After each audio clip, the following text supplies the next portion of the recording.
We decided to go camping, just the two of us, far from the city lights, deep in the woods, under a sky full of stars. She said she wanted something wild. I didn't know if she meant the forest or something else. When we reached the spot, she looked around and said, "Let's do it here." My heart skipped. "Right here?" "Yeah," she smiled. "It's flat and soft. Perfect spot." I swallowed hard and said, "Okay, you take the front, I'll handle the back." She laughed. "That's usually how it goes, right?" I froze for a second before realizing she meant the tent. We started setting it up. She held one pole, I held the other. She said, "Push it in deeper." I said, "It's stuck." She grunted, "Twist it harder." By now I was sweating, not from work, but from how this all sounded. The tent finally stood tall, proud, and perfectly balanced. She wiped her forehead and said, "Wow, that took longer than I expected." I just nodded, trying not to laugh.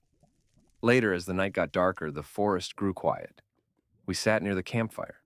The flames flickered, painting her face in warm orange light. She said softly, "It's so beautiful out here." I smiled. "Yeah." "And a little hot." She laughed. "That's the fire, not me." But then the wind blew and a few raindrops fell. She gasped, "Quick, get inside before it gets wet."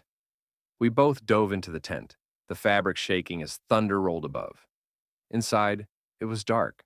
The sound of rain hitting the tent made everything feel closer. She whispered, "Do you hear that?" I nodded.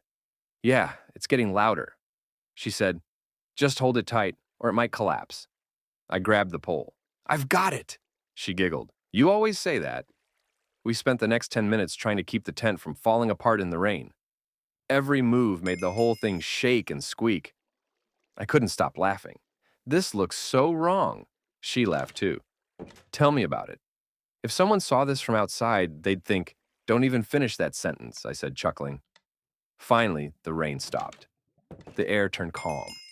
We lay down exhausted, staring at the tent ceiling. After a moment of silence, I said, "That was intense." She smiled, eyes half closed. "Yeah, I haven't worked this hard in a while." Then I looked around and froze. The tent was empty. She wasn't there. I crawled outside and saw her peacefully sleeping in the hammock under the stars. I whispered, "Wait, you left me alone in here?" Half asleep, she mumbled, "Yeah, tents are too stuffy. I like it open and free." And that's how I learned sometimes what sounds hot and wild in your head is really just a rainy night and a stubborn tent pole.